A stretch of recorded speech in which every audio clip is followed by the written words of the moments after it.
I was in Orleans a good many years ago. At the time, it was my purpose to write a life of Joan of Arc, and I considered it advisable to visit the scenes of her exploits, so as to be able to give to my narrative some local color. But I did not find Orleans answer to my expectations. It is a dull town, very modern in appearance, but with that measly and decrepit look which is so general in French towns. There was a Place Jeanne d'Arc, with an equestrian statue of her in the midst flourishing a banner.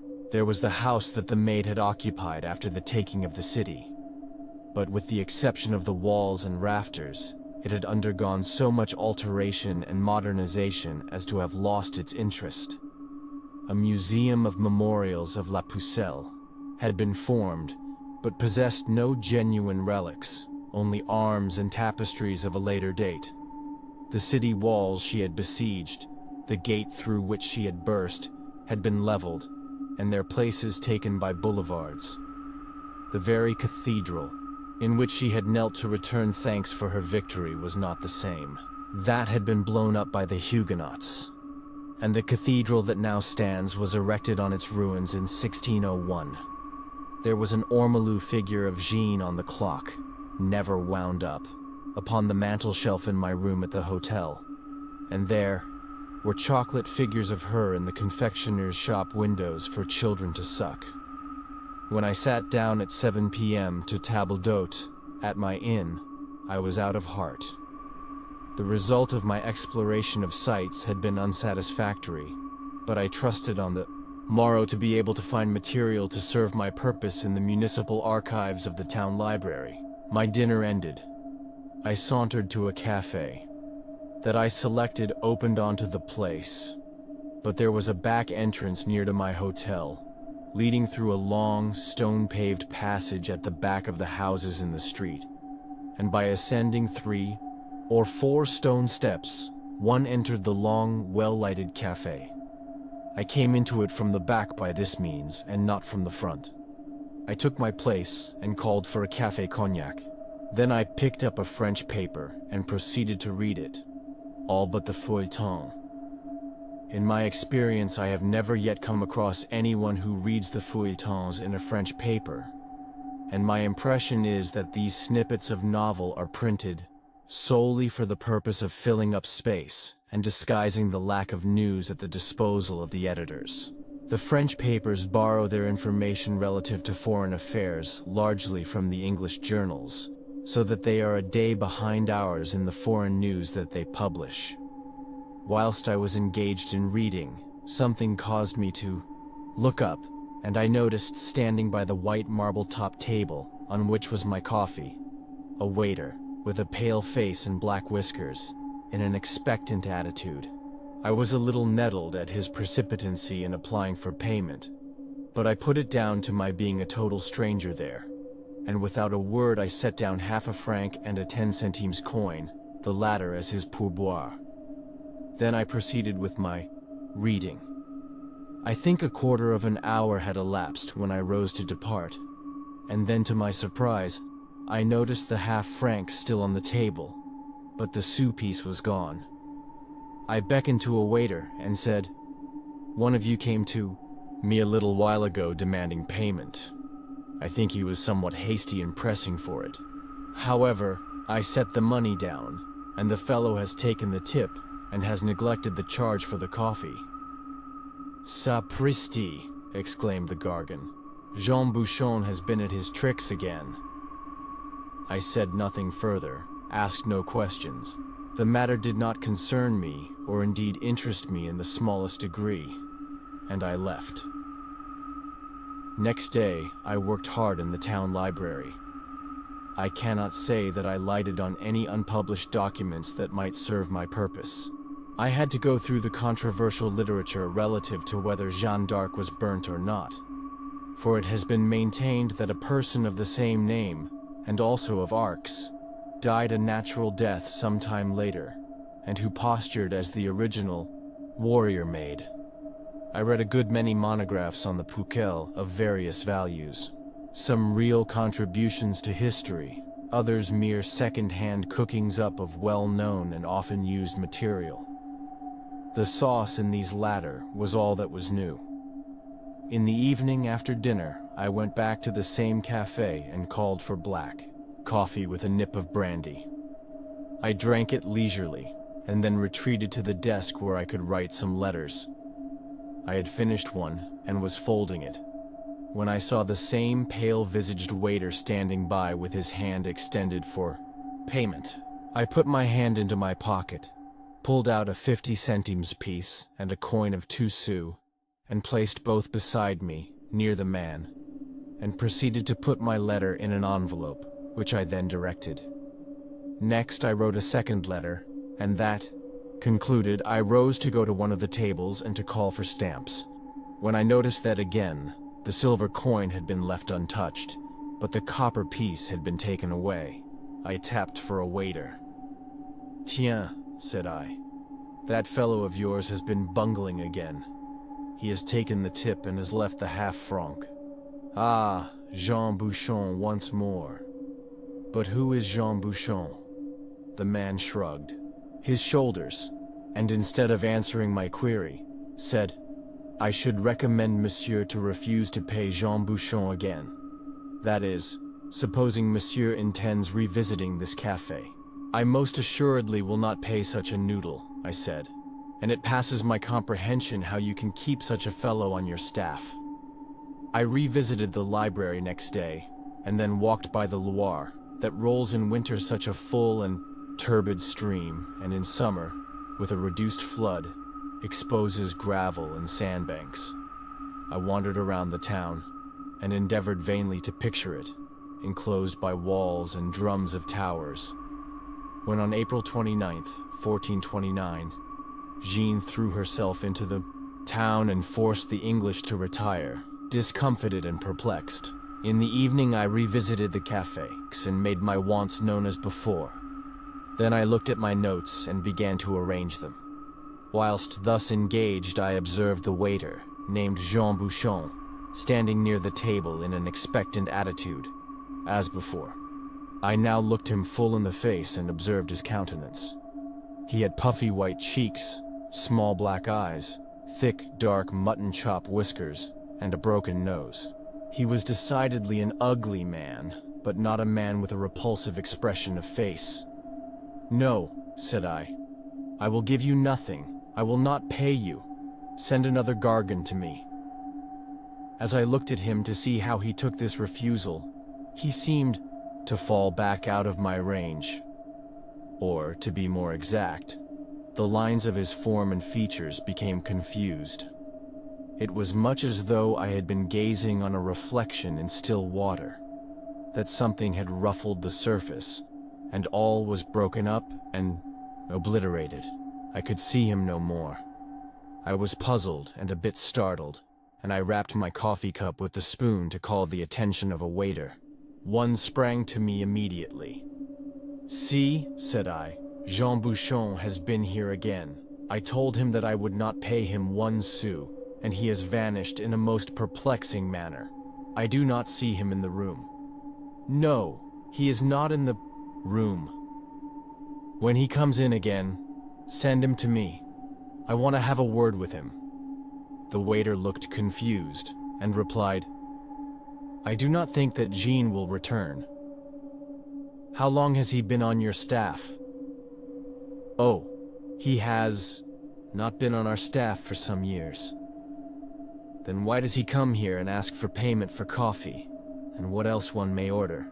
He never takes payment for anything that has been consumed. He takes only the tips."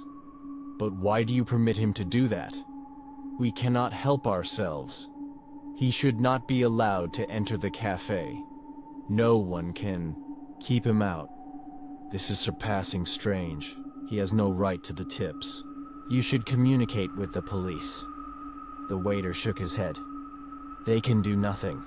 Jean Bouchon died in 1869. "Died in 1869, I repeated. "It is so, but he still comes here. He never pesters the old customers, the inhabitants of the town. Only visitors, strangers. Tell me all about him. Monsieur must pardon me now. We have many in the place, and I have my duties. In that case, I will drop in here tomorrow morning when you are disengaged, and I will ask you to inform me about him. What is your name? At Monsieur's pleasure, Alphonse. Next morning, in place of pursuing the traces of the Maid of Orleans, I went to the café to hunt up Jean Bouchon. I found Alphonse with a duster wiping down the tables. I invited him to a table and made him sit down opposite me. I will give his story in substance, only where advisable recording his exact words. Jean Bouchon had been a waiter at this particular café.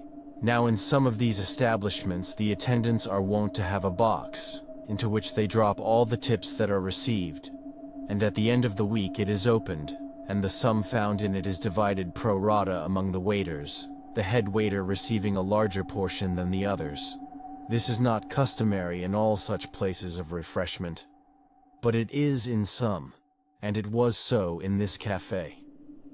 The average is pretty constant, except on special occasions, as when a fete occurs, and the waiters know within a few francs what their perquisites will be. But in the café where served Jean Bouchon, the sum did not reach the weekly total that might have been anticipated, and after this deficit had been noted for a couple of months, the waiters were convinced that there was something wrong somewhere or somehow. Either the common box was tampered with, or one of them did not put in his tips received. A watch was set, and it was discovered that Jean Bouchon was the defaulter. When he had received a gratuity, he went to the box and pretended to put in the coin, but no sound followed, as would have been the case had one been dropped in. There ensued, of course, a great commotion among the waiters when this was discovered. Jean Bouchon endeavored to brave it out, but the patron was appealed to, the case stated, and he was dismissed. As he left by the back entrance, one of the younger Gargans put out his leg and tripped Bouchon up, so that he stumbled and fell headlong down the steps with a crash on the stone floor of the passage. He fell with such violence on his forehead that he was taken up insensible. His bones were fractured, there was concussion of the brain, and he died within a few hours without recovering consciousness. We were all very sorry and greatly shocked, said Alphonse. We did not like the man. He had dealt dishonorably by us, but we wished him no ill, and our resentment was at an end when he was dead. The waiter who had tripped him up was arrested and was sent to prison for some months, but the accident was due to une mauvaise plaisanterie and no malice was in it, so that the young fellow got off with a light sentence. He afterwards married a widow with a café at Vierzon, and is there, I believe, doing well. Jean Bouchon was buried, continued Alphonse, and we waiters attended the funeral and held white kerchiefs to our eyes. Our head waiter even put a lemon into his, that by squeezing it he might draw tears from his eyes. We all subscribed for the interment, that it should be dignified, majestic as becomes a waiter. And do you mean to tell me that Jean Bouchon has haunted this café ever since? Ever since 1869, replied Alphonse. And there is no way of getting rid of him? None at all, monsieur. One of the canons of Bourges came in here one evening. We did suppose that Jean Bouchon would not approach, molest an ecclesiastic, but he did. He took his pourboire and left the rest, just as he treated monsieur. Ah, monsieur, but Jean Bouchon did well in 1870 and 1871, when those pigs of Prussians were here in occupation. The officers came nightly to our café, and Jean Bouchon was greatly on the alert. He must have carried away half of the gratuities they offered. It was a sad loss to us. This is a very extraordinary story, said I. But it is true, replied Alphonse. Next day I left Orleans. I gave up the notion of writing the life of Joan of Arc, as I found that there was absolutely no new material to be gleaned on her history. In fact, she had been thrashed out. Years passed, and I had almost forgotten about Jean Bouchon, when the other day, I was in Orléans once more, on my way south, and at once the whole story recurred to me. I went that evening to the same cafe. It had been smartened up since I was there before. There was more plate glass, more gilding, electric light had been introduced, there were more mirrors, and there were also ornaments that had not been in the cafe before. I called for café cognac and looked at a journal, but turned my eyes on one side occasionally, on the lookout for Jean Bouchon, but he did not put in an appearance. I waited for a quarter of an hour in expectation, but saw no sign of him. Presently I summoned a waiter, and when he came up I inquired, "But where is Jean Bouchon?" Monsieur asks after Jean Bouchon? The man looked surprised. "Yes, I have seen him here previously. Where is he at present?" "Monsieur has seen Jean Bouchon?" Monsieur perhaps knew him. "He died in 1869. I know that he died in 1869, but I made his acquaintance in 1874. I saw him then thrice, and he accepted some small gratuities of me." "Monsieur tipped Jean Bouchon?" "Yes, and Jean Bouchon accepted my tips." "Tiens, and Jean Bouchon died 5 years before." "Yes. And what I want to know is how you have rid yourselves of Jean Bouchon. For that you have cleared the place of him is evident, or he would have been pestering me this evening." The man looked disconcerted and irresolute. "Hold," said I. "Is Alphonse here?" "No, monsieur. Alphonse has left 2 or 3 years ago, and monsieur saw Jean Bouchon in 1874. I was not then here. I have been here only 6 years, but you can in all probability inform me of the manner of getting quit of Jean." "Monsieur, I am very busy this evening. There are so many gentlemen come in. I will give you 5 francs if you will tell me all, succinctly, about Jean Bouchon." "Will monsieur be so good as to come here tomorrow during the morning? And then I place myself at the disposition of monsieur. I shall be here at 11 o'clock. At the appointed time I was at the café. If there is an institution that looks ragged and dejected and dissipated, it is a café in the morning, when the chairs are turned upside down, the waiters are in aprons and shirt sleeves, and a smell of stale tobacco lurks about the air, mixed with various other unpleasant odors. The waiter I had spoken to on the previous evening was looking out for me. I made him seat himself at a table with me. No one else was in the saloon except another gargon, who was dusting with a long feather brush. "Monsieur," began the waiter, "I will tell you the whole truth. The story is curious, and perhaps everyone would not believe it, but it is well documented. Jean Bouchon was at one time in service here. We had a box. When I say we, I do not mean myself included, for I was not here at the time. I know about the common box. I know the story down to my visit to Orleans in 1874, when I saw the man. Monsieur has perhaps been informed that he was buried in the cemetery? I do know that, at the cost of his fellow waiters. Well, monsieur, he was poor, and his fellow waiters, though well disposed, were not rich. So he did not have a grave en Pipituit. Accordingly, after many years, when the term of consignment was expired, and it might well be supposed that Jean Bouchon had mouldered away, his grave was cleared out to make room for a fresh occupant. Then a very remarkable discovery was made. It was found that his corroded coffin was crammed, literally stuffed, with 5 and 10 centimes pieces, and with them were also some German coins, no doubt received from those pigs of Prussians during the occupation of Orléans. This discovery was much talked about.